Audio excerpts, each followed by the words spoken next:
سعودی عرب نے multiple visit ویزوں پر پابندی لگائے ہے اور میں نے اس پہ تفصیل سے ویڈیو بھی بنا چکا ہوں، اپلوڈ بھی کیا ہے۔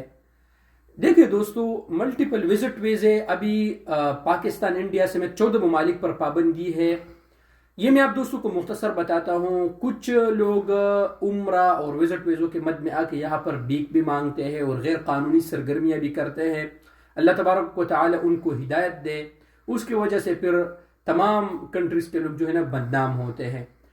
یہ لوگ جو ملٹیپل وزٹ ویزوں پہ آتے ہیں پھر یہ حج تک رکتے ہیں اور اس کے بعد غیر قانونی طریقے سے حج کرنے جاتے ہیں، دشوار گزار راستوں سے مکہ المکرمہ میں داخل ہونے کی کوشش کرتے ہیں، پھر اس وجہ سے اکثر کے اموات بھی واقع ہوتے ہیں۔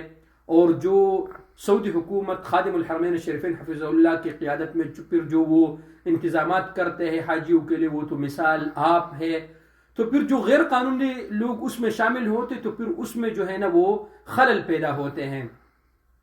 تو اس وجہ سے یہ میرے خیال سے یہ بند کر دیا گیا ہے، اور امید ہے انشاءاللہ تعالی کہ یہ عید کے بعد پھر یہ واپس بحال ہوں گے۔ یہ اس لیے کہ جو غیر قانونی طریقے سے جو لوگ وزٹ ویزوں پہ آتے اور پھر حج کے لیے رکتے، تو میرے خیال سے یہ اس کے لیے ہے۔ باقی آپ لوگ ٹینشن نہ لیں، انشاءاللہ تعالی اللہ تبارک و تعالیٰ کے فضل سے یہ عید کے بعد انشاءاللہ یہ مسئلہ حل ہو جائے گا، بڑے عید کے بعد جیسے یہ حج ہو جائے گا، کیونکہ ہزاروں لوگ پھر ملٹیپل وزٹ ویزوں پہ آ کے پھر یہاں پر رکتے اور حج کرتے ہیں، تو پھر یہ تو غیر قانونی ہے، کیونکہ سعودی عرب میں حج کرنے کے لیے آپ کے ساتھ تصریح ہونا بھی ضروری ہے۔